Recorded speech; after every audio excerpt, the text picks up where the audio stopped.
Good morning.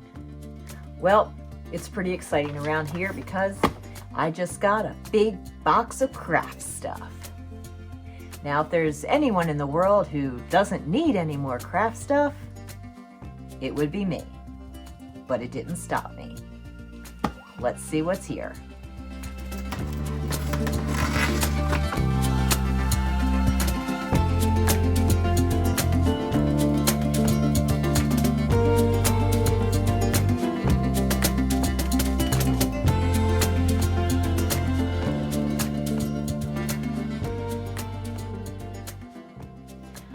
Okay, now that I have unboxed all the stuff, I recall now that it's more of an organizational haul than a craft supply haul, but there are some craft supplies in here, including 8-inch hoops, which is the size I need for my gingerbread man.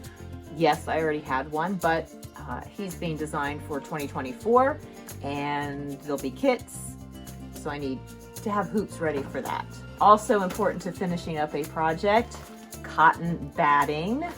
I ran out and was not able to finish the last pot holder, plus I still need to do the oven mitt. So now that I have this, there'll be another sewing day in the very near future because those are Christmas gifts. Also in the supply list are Wonder Clips. If you've looked at some of my past vlogs, I have those large purple ones, which I don't particularly like. Those were not the Clover brand ones. I have some Clover ones, which I love.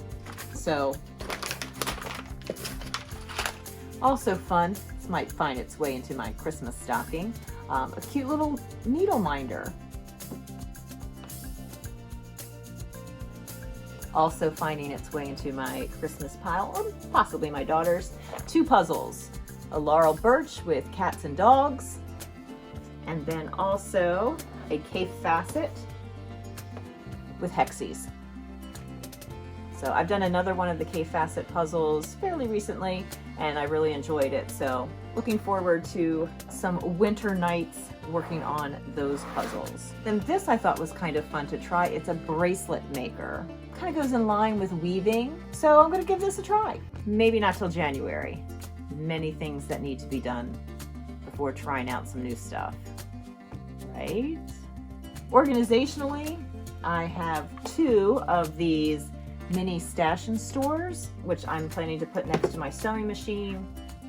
It just allows you to poke things in, and then things won't be rolling all around my sewing table, in theory.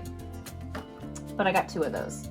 I may place one someplace else. I also figure you can never have too many long bins, and these can be wall mounted, so I may mount them next to my sewing machine. Be a good way to store some thread that I use quite often, back and forth, and maybe a few other things.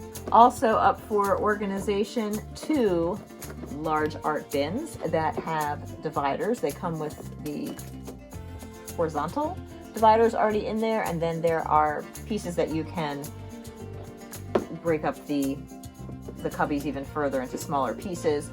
I got this, well, one of them is going to be dedicated to embroidery floss because currently I have 2 of these nearly full, plus a 3rd one that's nearly full, that's for a specific project. I'm tired of having to look for thread through 3 different containers. I will probably keep the one that's for the specific project, at least until that project is done. We won't talk about how many years I've been working on that one.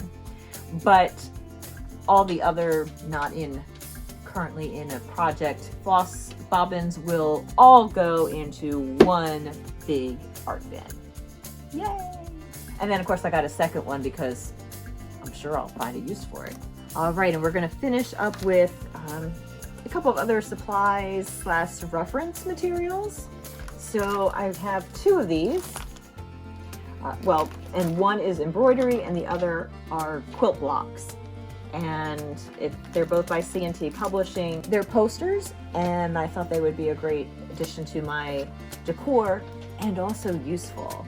I also got some wash away stabilizer for some future embroidery projects. So I'm going to be trying this out.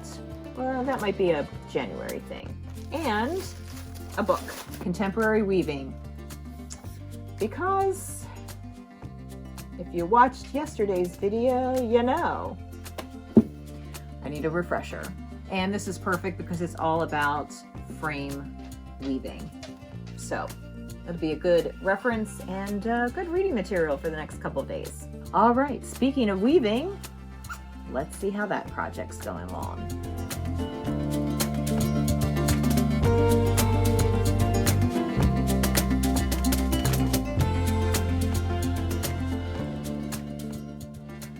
Well, I've seemed to have my weaving mojo back, and I made some good progress on this little sample and hope to finish it up tonight or tomorrow. So you'll have to tune in tomorrow to see the outcome.